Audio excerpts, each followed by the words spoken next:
Ողջույն, եթերում հարցազրույցն է, զրուցելու եմ Անի կենտրոնի փորձագետ Թաթուլ Հակոբյանի հետ։ Բարև ձեզ։ Բարև ձեզ։ Շնորհակալ եմ, պարոն Հակոբյան, հրավեր ընդունելու համար եւ նաեւ շնորհավոր մայիս 28։ Շնորհավոր։ Պարոն Հակոբյան, Հայաստանի առաջին հանրապետության ծնունդը մեր պատմության շրջադարձային էջերից է եղել, բայց ոնց է ստացվել, որ դարեր շարունակ պետականությունը կորցրած, ցեղասպանությունից հետո դուրս եկած եւ փրկված ժողովուրդը կարողացել է պետություն ստեղծել։ Պատմական հանգամանքների բերումով է դա եղել։ Դա հիմնական պատճառն այն եղել, որ կործանվեց ռուսական կայսրությունը, այսօրվա Հայաստանի տարածքը, որ Ռոմանովների Ռուսաստանի կազմում էր, կամ եթե քաղաքական բառապաշար օգտագործեմ, Արևելյան Հայաստանը, եթե կուզեք Ռուսա Հայաստանը, որտեղ դա շատ ընդունված տերմին է հայագիտության մեջ, ուրեմն կործանվեց, ուրեմն ցար Նիկոլայ II-ը հեռացավ, այնտեղ պրոցեսներ տեղի ունեցան գործածել Ռուսաստանում, հետո թուրքերի հետ պայմանավորվածություններ, մի խոսքով Ռուսաստանի Անդրկովկասից հեռանալու պայմաններում եւ թուրքական վերջնագրի արդյունքում, բայց նաեւ հայ ժողովրդի իհարկե պայքարի արդյունքում ստեղծվեցին կողք կողքի ստեղծվեցին, ես սա շատ եմ կարևորում, ուզում եմ անպայման շեշտել Կովկասյան, Անդրկովկասյան 3 հանրապետությունները, մայիս 26-ին իր անկախությունը հռչակեց Վրաստանը, հաջորդ օրը Ադրբեջանը, թեև Ադրբեջանի օրը էլի նշվում է մեզ այսօրվա հետ, 28-ին է նշվում, բայց ըստ էության Թիֆլիսի մուսուլմանական խորհուրդը, որը հռչակեց Ադրբեջանի անկախությունը 27-ին է եղել, բայց 28-ն է համարվում, եւ ամսի 28-ին ուրեմն Թիֆլիսի հայոց ազգային խորհուրդը իհարկե անկախություն չի հռչակել, պատվիրակություն է ուղարկել Բաթում Օսմանյան կայսրության հետ բանակցելու, այսինքն կատարել է թուրքական ուլտիմատումը վերջնագիրը եւ այդ օրը համարվում է Հայաստանի անկախության օր, թեև այդ օրը ոչ անկախության տեքստ կա, որևէ բան չկա։ Մայիս 28-ը այն օրն է, երբ որ մենք կատարել ենք թուրքական վերջնագիրը, պատվիրակություն ենք ուղարկել Բաթում, ուրեմն եւ այդ ամեն ինչի արդյունքով ամսի 30-ին 2 օր անց ընդունվեց հայտարարությունը, բայց որտեղ էլի չկար անկախություն եւ հանրապետություն բառերը, եւ այսպես եթե կարճ այս երկար դժվար պատմությունը ներկայացնեմ, սա էր։ Այո, ցեղասպանությունից հետո ինչը իհարկե զարմանահրաշ նվաճում կարելի է համարել։ Գիտեք, մենք կարող ենք շատ դետալների մեջ մտնել, մանրամասների մեջ մտնել, բայց եթե հերվից նայենք, ուրեմն Հայաստանի Հանրապետության անկախության ստանալը, անկախություն նվաճելը, ինչ բառ ուզում ենք օգտագործենք, դա Հայաստանի պատմության կարևորագույն, եթե չասեմ ամենակարևոր օրն է, անկախ նրանից, որ դա եղել է նաև պարտադրանք թուրքերի կողմից։ Եվ հիմա ես ասում եմ բաներ, որ շատերի համար կարող է շոկ առաջացնել, չէ՞, մանավանդ այս տոնական օրով, բայց ես հետազոտող եմ եւ ես գործ ունեմ փաստերի հետ, իրողությունների հետ։ Այո, մեզնից շատերը լսել են, որ այդ անկախությունը ուղղակի ձեռք է բերվել մեզնից անկախ եւ նույնիսկ ձևակերպումներ կան այն մասին, որ թուրքի ձեռքով մեզ տրված անկախություններ, բայց պարոն Հակոբյան, եթե դա այդպես է իսկապես, եթե դա է ճշգրիտ պատմագրությունը, մենք մինչև դա ունեցել ենք հերոսամարտեր։ Ոնց է ստացվել, որ հաղթելուց հետո այդ հերոսամարտերը մենք գնացել ենք ձեր ասած այդ թուրքական վերջնագրի հետքերով եւ կնքել ենք Բաթումի պայմանագիր։ Դա ոնց է հնարավոր։ Նախ թուրքի ձեռքով ստեղծված Հայաստան ձևակերպում, որ դուք Անդրանիկի, այո, Զորավար Անդրանիկն է օգտագործել եւ նա էր ասում էր ես չեմ հաշտվի այս հանրապետության հետ, որովհետեւ թուրքական վերջնագրի արդյունքում է եղել, բայց շատ լավ է, որ հանրապետության հիմնադիր հայրերը սեղմեցին ատամները եւ գնացին նման, ինչ ասեմ, ստորացուցիչ բանակցությունների, որի վերջնարդյունքում ի վերջո մենք ունեցանք անկախ պետականություն, ճիշտ է 10,000 քառակուսի կիլոմետրով սկիզբը, բայց 1 տարի հետո, երբ որ նշվում էր մայիս 28-ը արդեն Երևանում եւ Միացյալ Հայաստանի այդ ակտը նաեւ ընդունվեց, այդ ժամանակ արդեն Հայաստանի տարածքը մի 4-5 անգամ մեծացել էր։ Ինչպես եղավ, այս երկու իրողությունները, որ դուք նշեցիք, մեկը թուրքական ուլտիմատում, երկրորդ մեր պայքարը, դրանք զուգահեռ գործընթացներ են եղել, որոնք պարտադիր չէ, որ իրար հետ անմիջական կապ ունենան։ Օրինակ ես կասկած չունեմ, որ ուրեմն Բաթումի բանակցությունները եւ մայիսյան հերոսամարտերը իրար հետ կապ չունեն։ Բայց ո՞նց։ Կապ չունեն, հենց այդպես էլ կապ չունեն, որովհետեւ եթե մենք նայում ենք թե երբ են թուրքերը ներկայացրել Բաթումի հաշտության այդ առաջին տեքստը ներկայացրել են 1918 թվականի մայիս 11-ին, երբ որ դեռ անգամ թուրքերը չէին անցել Արևելյան Հայաստան, նկատի ունեմ, այսինքն Ախուրյանն ու Արաքսը չէին անցել, այսինքն մայիսյան այս հերոսամարտերից դեռևս 3 շաբաթ առաջ, այսինքն թուրքերը Բաթումը ներկայացրել են այդ տեքստը, այո, այդպես է, շատերը չեն ուզում դա ընդունել, բայց դա պատմական իրողություն է, բայց ես չեմ ուզում, գիտեք, դրա վրա շատ կանգ առնել, սա պատմաբանների, ուսումնասիրողների, ուրեմն հետաքրքրության թեման է, կարևորագույնը, որ մենք պետք է տեսնենք ամբողջ պատկերի մեջ, այն է, որ հարյուրամյակների անկախություն չունենալուց հետո Հայաստանը ունեցավ, նվաճեց, ստացավ, պարտադրվեց, ինչ բառ ուզում եք օգտագործել, անկախություն։ Բայց էականն անկախությունն է։ Էականը անկախությունն էր եւ ավելին ասեմ, այդ վարչա տարածքային այդ միավորն էր, երբ որ աշխարհի քարտեզի վրա գծվեց սահմանով Հայաստան, հասկանում եք։ Դուք կարող եք ասել ծովից ծով Հայաստան, մեծ Հայաստան, ինչ բառ ուզում եք ասել, բայց այդ Հայաստանները պետք է ունենային, ինչ ասեմ, սահմանային ձևակերպում, սահման, եւ առաջին անգամ կարող ենք ասել 18-20 թվականներին այդ սահմանները ճիշտ է վիճելի շատ դեպքերում, բայց ձևավորվեցին եւ ցավալիորեն 2.5 տարի անց ռուս բոլշևիկների եւ թուրք քեմալականների հարվածների տակ մենք կորցրեցինք այդ անկախությունը, բայց այդ անկախությունը մենք կորցնելով եւ տարածքների կեսը կորցնելով այնուամենայնիվ պահեցինք խորհրդային Հայաստանը, որը նույնպես հստակ սահմաններ ուներ։ Եվ երբ որ մենք 91 թվականին հռչակեցինք մեր անկախությունը հռչակեցինք հենց այդ սահմանների վրա, դա պետք է արժևորել։ Իսկ այդ մանրամասները պատմության, դա պատմաբանների ուսումնասիրության թեման է։ Այսինքն, եթե չլիներ առաջին հանրապետությունն ու անկախությունը, գուցե չլիներ խորհրդային Հայաստանն ու արդեն երրորդ հանրապետությունը։ Չէր լինի, միանշան։ Ես հիմա ձեր եթերում մի բան ասեմ, որ այդ մասին համարյա չի գրվում։ Երբ որ թուրքերը ներկայացնում էին վերջնագրեր եւ Թիֆլիսի հայոց ազգային խորհրդում լուրջ քննարկումներ էին լինում, կարճ ասեմ ինչ է Թիֆլիսի ազգային խորհուրդը, դա բազմակուսակցական մի մարմին է, որտեղ իհարկե տոն տվող հայ հեղափոխական դաշնակցությունն էր, որովհետեւ այդ ժամանակ հայ հեղափոխական դաշնակցությունն էր հայոց մեջ ամենատարածված ուժը, կուսակցությունը, գաղափարախոսությունը, լուրջ քննարկումներ էին տեղի ունենում, թե ինչ անեն, եւ անգամ մի շատ հարգարժան Թիֆլիսի հայոց ազգային խորհրդից մի շատ հարգարժան մարդ, որը անկախ էր, որևէ կուսակցական պատկանելություն չուներ, նա նույնիսկ առաջարկում էր, ասում էր պետք է վախենալ թուրքերի այս ուլտիմատումից եւ գուցե հայկական գավառների մի մասը թող մնա անկախ Վրաստանի կազմում, մի մասը անկախ Ադրբեջանի կազմում։ Գիտեք ինչու, որտեվ ասում էր, եթե Հայաստանին ինչ մնար, թե Հայաստան չլիներ։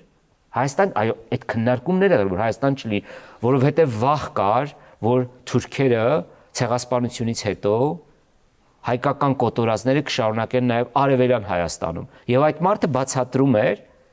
եւ դա արխիվային փաստաթղթից եմ ես ձեզ հիմա պատմում,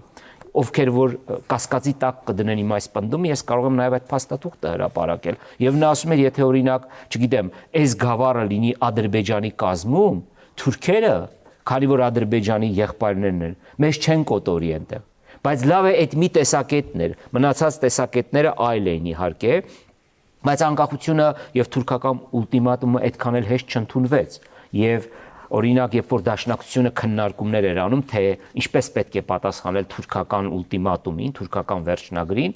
առաջին քվեարկության ժամանակ դաշնակցությունը ուրեմն դեմ է քվեարկել ներսում կուսակցության ներսում, դեմ է քվեարկել, այո, դեմ է քվեարկել թուրքական ուլտիմատումին, բայց երբ որ արդեն Քաջազնունին եւ Խատիսյանը վերադարձան Բաթումից, որ բանակցում էին օսմանյան պատվիրակների հետ, նրանք պնդեցին, որ սա է ճանապարհը։ Ահա նաեւ բայց ինչ փոխվեց այդ ժամանակահատվածում, պարոն Հակոբյան, որ փոխվեց նաեւ դաշնակցականների դիրքորոշումը։ Փոխվեց այն, որ երկու նշանավոր ազդեցիկ դաշնակցականներ, ուրեմն Հովհաննես Քաջազնունին եւ Ալեքսանդր Խատիսյանը, ասացին, որ սա է ճանապարհը։ Գիտեք, պետք է նաև հասկանալ այն ժամանակ, թե ինչքան կոմունիկացիան ինչքան բարդ էր։ Այսինքն այսօրվա լուրը չի էլի, որ այստեղ մենք խոսեցինք 1 րոպե հետո ամբողջ աշխարհը կարող է իմանալ։ Օրերի, ամիսների ընթացքում կարող էր այս ամեն ինչ տեղի ունենալ։ Նրանք համոզեցին, որ սա է թուրքական ուլտիմատումը չարյաց փոքրագույնն է, եւ դրանից հետո միայն Դաշնակցությունը երկրորդ քվեարկությունն արեց, եւ Դաշնակցությունը կողմ արտահայտվեց, որ թուրքական ուլտիմատումը ընդունում են, որից հետո արդեն հարցը տեղափոխվեց արդեն Թիֆլիսի հայոց ազգային խորհուրդ, որտեղ կրկնում եմ, Դաշնակցությունը մեծամասնություն էր, բայց միայն Դաշնակցությունը չէր։ Եվ ահա այդ բազմակուսակցական մարմնում ձայները բաշխվեցին 8 կողմ եւ 6 դեմ։ Ամսի 28-ին, այսօրը 18 թվականի 8 կողմ հանդես եկան, ուրեմն Բաթումի պայմանագրի օգտին։ Այո, բանակցությունների օգտին, որտեղ Բաթումի պայմանագրի դեռ պիտի մեկ շաբաթ հետո կնքվեր։ Ուրեմն կողմ արտահայտվեցին, ուրեմն Դաշնակցությունն ու Հայ ժողովրդական կուսակցությունը, Հայ ժողովրդական կուսակցությունը այսօր չկա, բայց եթե ասեմ այսօրվա նրա մոտավորապես մոտ կուսակցությունը, դրանք հայ կադետներ էին իրենց ասում, դա կարող ենք ասել ռամկավարներն են, եթե կարող ենք այսպես կալորացնելով մոտավոր ասել, հա, իսկ 6 դեմ հանդես եկան սոցիալիստ հեղափոխականները, սոցիալ-դեմոկրատները եւ 2 անկախականներ դեմ արտահայտվեցին, որ չեն ուզում, բայց կարևորը դա չէր կրկնում, կարևորն այն էր, որ մենք դրանից հետո արդեն Բաթումում ստորագրեցինք Օսմանյան կայսերական կառավարության հետ հաշտության եւ բարեկամության պայմանագիր, որը շատ է քննադատվել, բայց ես միշտ ասել եմ, որ Բաթումի դաշնագրից չպետք է ամաչել։ Բաթումի դաշնագիրը չարյաց փոքրագույններ, եւ եթե դա Բաթումի դաշնագիրը չլիներ, մենք կարող է այսօր անկախ Հայաստան չունենայինք։ Եթե մենք այդ չարյաց փոքրագույնը ձեր ասածով չստորագրենք, չգնայինք դրա հետևից, ինչ կարող էր տեղի ունենալ։ Կարող էր Հայաստան թուրքերը ամբողջությամբ կգրավեին Երևանը, արդյոք ունեին այդ հնարավորությունը։ Չէ՞ որ այդ հերոսամարտերով մենք կարողացել ենք կասեցնել այս ներխուժումը Երևան։ Իհարկե, հերոսամարտերը տեղի են ունեցել, սրա մասին որևէ խոսք չկա։ 3 հիմնական տեղում են տեղի ունեցել հերոսամարտերը, մեկը տեղի ունեցել Սարդարապատում, մենք գիտենք, դրա մասին շատ է գրվել, մյուսը Բաշաբարանում, դա էլ գիտենք, եւ երրորդը Ղարաքիլիսայում, այսօրվա Վանաձորում։ Վանաձորում, Ղարաքիլիսայում թուրքերը ուրեմն ջարդեցին մեզ եւ այնտեղ 7000 զոհ ենք մենք տվել, քաղաքացիական բնակչության շրջանում նաեւ եւ նրանք կարողացան իրենց ճանապարհը շարունակել դեպի ինչ որ իրանք ուզում են, դեպի Թիֆլիս եւ Բաքու։ Ինչ վերաբերում է Բաշաբարանի եւ Սարդարապատի հերոսամարտերին, այդտեղ իհարկե տեղի ունեցել լուրջ ճակատամարտ եւ հայկական հայերը կարողացել են կասեցնել թուրքական արշավանքը դեպի Երևան։ Ես մտածում եմ, որ եթե այդ ճակատամարտերը չլինեին, գուցե Հայաստանի մայրաքաղաք այսօր Երևանը չլիներ։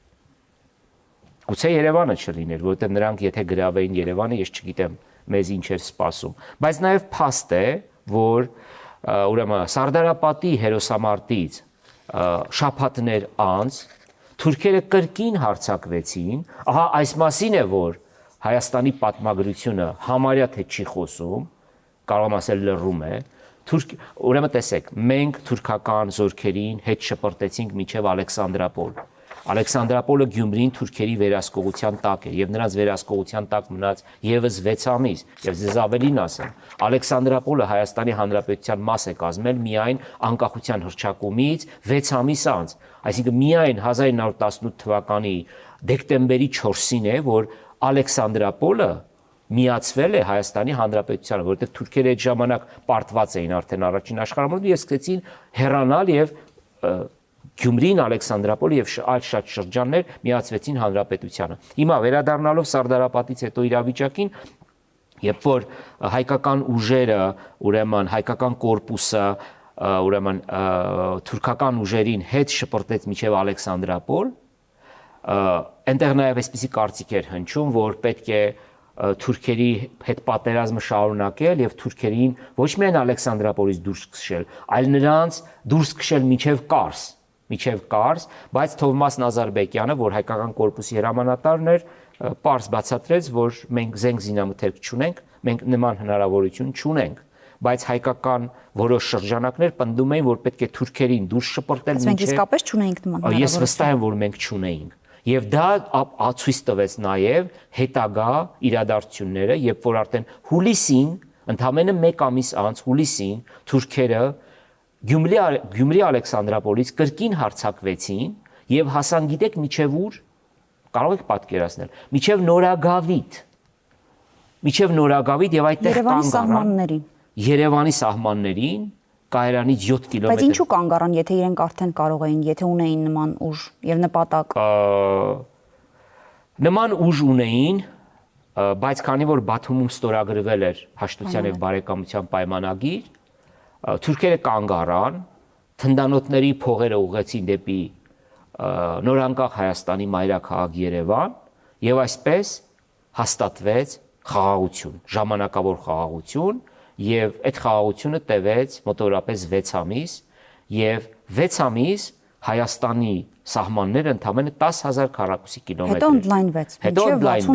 Մինչև 60, հետո ընդլայնվեց, որովհետև թուրքերը պարտվեցին առաջին աշխարհամարտում եւ սկսեցին հետ նահանջել։ Նրանք հետ նահանջեցին հետեւյալ բնակավայրերից։ Հիմա այս տեղանուններ եմ նշում, որ շատերը զարմանալու են, ասեն, ուրեմն առաջին հանրապետության սկզբնական շրջանում այդ շրջանները Հայաստանի մաս չեն եղել, այո, չեն եղել։ Արտաշատից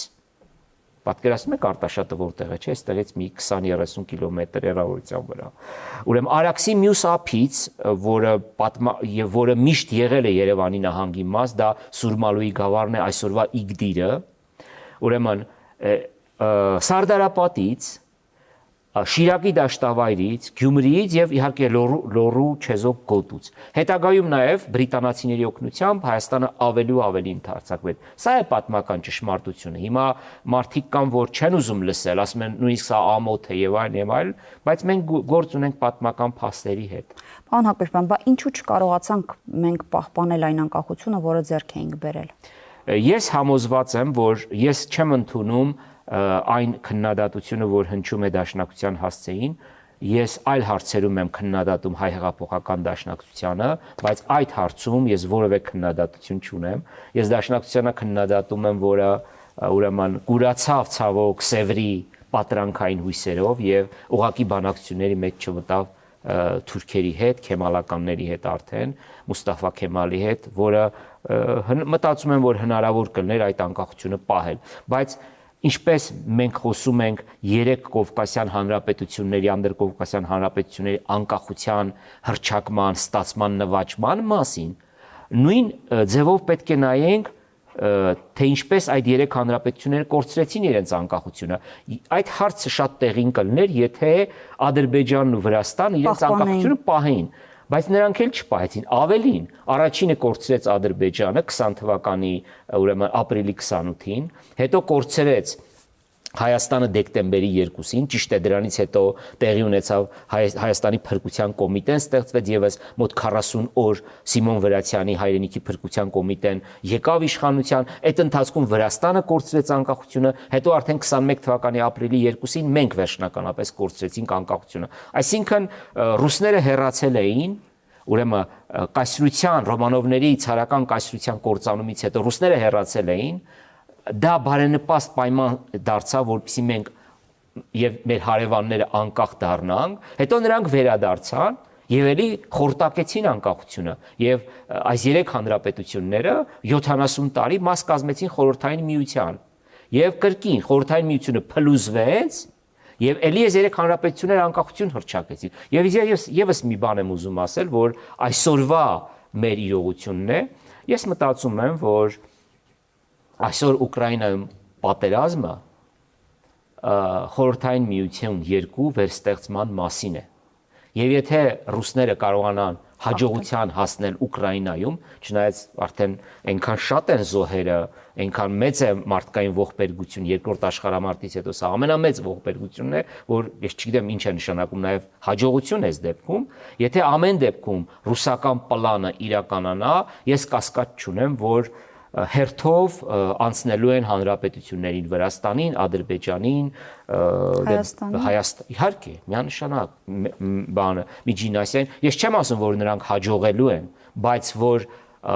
ռուսների համար խորհրդային միության տարածքի նորից ինչ որ ձևով վերականգնումը միութենական ինչ որ բանի անվան տակ իհարկե դա չի լինի խորհրդային միություն դա այլ անուն հավանաբար կունենա բայց դե բովանդակությունը կարող է նույնը լինել հա եւ ցավալիորեն եւ Ադրբեջանում եւ Հայաստանում եւ Վրաստանում կան ուժեր որոնք սպասում են այդ օրվան Պարոն Հակոբյան, արդյոք սխալված չենք լինի, եթե պատմական այն ժամանակահատվածը ներկայում ունեցած իրավիճակի հետ զուգահեռենք, փնտրենք այդ զուգահեռները, արդյոք դրանք համադրելի կլինեն 1918 այդ իրադարձությունները դրանից առաջ եւ հետո եւ արդեն այս իրավիճակում, պատերազմից առաջ եւ հետո իրավիճակում։ Ես շատ զուգահեռներ եմ տեսնում եւ զարմանահրաշ զուգահեռներ եմ տեսնում միանշանակ եւ ես միշտ համարել եմ սա մեր պարտված ժամանակ չեմ էլի ասում 2020-ի աղետալի պարտությունից ու Արցախի բռնի տեղահանությունի արհավիրքից հայաթափումից հետո ես միշտ համարել եմ եթե մենք ուզում ենք մեր անկախությունը պահպանել, պահել մեր անկախություն, ապա պետք է վեր կանգնենք շատ բաներից եւ Հայաստանը, Վրաստանը եւ Ադրբեջանը այս հարցում պետք ունեն ընդհանուր շահեր։ Ադրբեջանն էլ։ Այո։ Հայաստանը անկախությունը պահելու հարցում իհարկե զարմանալի է հնչում, որ ոնց կարող են թշնամի պետությունները, որոնք վերջի 100 տարվա ընթացքում առնվազն 5 անգամ պատերազմների մեջ են մտել,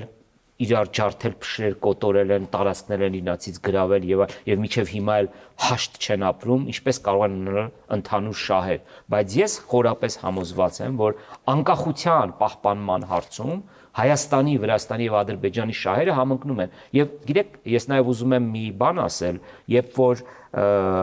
մենք կորցրեցինք եւ Հայաստանը, Ադրբեջանը եւ Վրաստանը կորցրեցին իրենց անկախությունները, բոլոր 3 հանրապետությունների հիմնադիր հայրերը,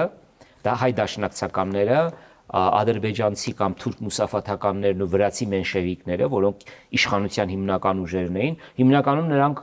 տեղափոխվեցին եւ տարագրության մեջ էին, Փարիզում էին հիմնականում եւ նրանք շատ սերտ շփումների մեջ էին։ 28 թվականին անգամ մի լուսանկար կա պահպանված, երբ որ 3 հանրապետությունների ուրեմն հիմնադիր հայրերը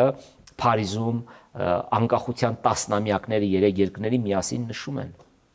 Հետաքրքիր բաներ են պահպանվել եւ այն ժամանակվա եթե դուք կարդաք ուսումնասիրեք փաստաթղթերը կտեսնեք որ այդ խոսակցությունը միշտ եղել է որ անկախության հարցում այո համագործակցությունը չափազանց կարեւոր է հիմա ես չեմ ուզում բանից հանել այն շատ ավելի հակասությունները որ կա Հայաստանի ու Ադրբեջանի միջև դա ես չեմ ուզում հանել բայց կրկնում եմ անկախության հարցում այո շահերի համընկնում կա եւ ինչ կա դրա մեջ զարմանալու այսինքն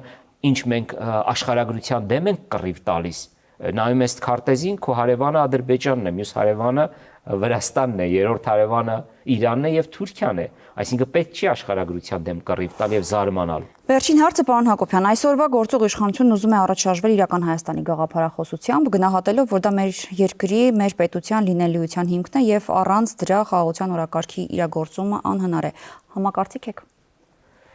Ես դրա հետ կապված չեմ կարող մի բառով ասել համակարծիք եմ կամ համակարծիք չեմ Ես այս թեման մեծ ուրախությամբ կքննարկեի 2020-ի պատերազմից առաջ եւ ես կլինեի Հայաստանի այսօրվա իշխանությունների քաղաքականության հետ կապված չասեմ աջակիցը, բայց որոշ հարցերում կասեի ճիշտ եք դուք անում։ Բայց ես երբ այս ամենը արվում է պարտությունից հետո, ես չեմ կարող շատ համաձայն լինել։ Բայց նաեւ համաձայն եմ, որ կարող է միշտ էլ վատից վատը լինել։ Միշտ էլ վատից վատը կարող է լինել եւ թող որևէ մեկը չմտածի, որ ասենք ամեն ինչ արդեն ավարտվել է։ Այսինքն այն ինչին որ մենք երանի ենք տալիս 3 կարող է այսօր այլևս չստանանք եւ այսպես շարունակ։ Այո, ոնց որ այդ ժամանակ, ոնց որ շատ ժամանակ։ Սևերն ենք ուզում եւ ինչ ստացվում։ Այո, միշտ ասել են։ Հիմա ավելի վերջին բերեք սևերը չթողենք մի կողմ։ Բերեք սևերը թողենք մի կողմ, դա ավելի շատ պատմական անցյալ է 100 տարվա մոտիկ անցյալի պատմությունն ասենք, երբ որ ասում էինք պետք է 6 շրջանները հետ տային, ասում էին չէ, հետո երբ որ պատերազմ սկսեց Ադրբեջանը սկսեց գրավել, ասում էինք պետք է կանգնացնել, ասում էին չէ, հետո երբ որ ստորագրվեց նոյեմբերի 9-ի փաստաթուղթը, ասում էին սրանք դավաճաններ են, գնացել են ստորագրել այս դավաճան իշխանություն է։ Հիմա այդ նույն դավաճան ասողները Այս իշխանությունների ասում են պարտադրում ենք ձեզ վերադառնալ նոյեմբերի 9-ի կետին։ Հասկանում եք, չէ՞ ինչ է տեղի ունեցել։ Նույն մարդիկ, երբ որ ասում ենք, որ գիտեք ինչ կա, անկախության հարց չենք կարող այլևս այս պարտությունից հետո քննարկել։ Մարդիկ ասում են, չէ, պետքա Շուշիի ու Հադրութի դեօկուպացիայի հարց պետք է քննարկել։ Մի խոսքով եկանք միջև այսօրը հիմա էլ հայ դատ են սարքել Արցախը, հիմա էլ խոսում են վերադարձի մասին, այն էլ հավաքական վերադարձի մասին, հերթական անգամ, ցավոք, շատ չեմ սիրում այս բառը, խաբելով, տեղահանված, տուն ու տեղակորցրած արցախցի մեր հայրենակիցներին։ Չի կարելի, ինչ ասեմ, այս ամեն ինչը դարձնել ինդուստրիա եւ հայդատի ինդուստրիա, ես չեմ խորշում այդ բառերն օգտագործել եւ մեր ժողովրդին ամեն անգամ տանել նորանոր փորձությունների։ Այս պահին, այս պայմաններում ես չեմ պատասխանելու ձեր հարցին, իրական Հայաստանը լավ է թե վատ է։ Չեմ կարող մի բառով պատասխանել, որովհետեւ դրա մասին կարող եմ մի մեծ գիրք գրել։ Այդ դա կլինի պատասխան, բայց ես կարող եմ ասել, որ այս պահին Հայաստանի առաջ դրված հիմնական խնդիրը պետք է լինի հետևյալը. Ա. Պահել անկախությունն ու ինքնիշխանությունը, ինչքանով որ կարող է նման փոքր երկիրը նման բարդ տարածաշրջանում պահել, բ. Պահել Հայաստանի 30,000 քառակուսի կիլոմետր տարածքով տարածքը, հարաբերություններ հաստատել Թուրքիայի եւ Ադրբեջանի հետ եւ Արցախի հայությանը պահել Հայաստանի Հանրապետության տարածքում։ Եթե սա մեր սերունդը կարողանա իրականացնել, ես կհամարեմ զարմանահրաշ նվաճում։ Սա պետք է լինի եւ պետք է իրատեսական բաներ դնել, նպատակներ դնել, որոնք իրագործելի են։ Դե չէ դուք գիտեք, ես չեմ կարող իմ բառապաշարը չի հերիքում Սևրից էլ մեծ Հայաստան պահանջել։ Հետո Շնորհակալ եմ։ Ես եմ շնորհակալ։ Զրուցակիցս Թաթուլ Հակոբյանն էր, կհանդիպենք։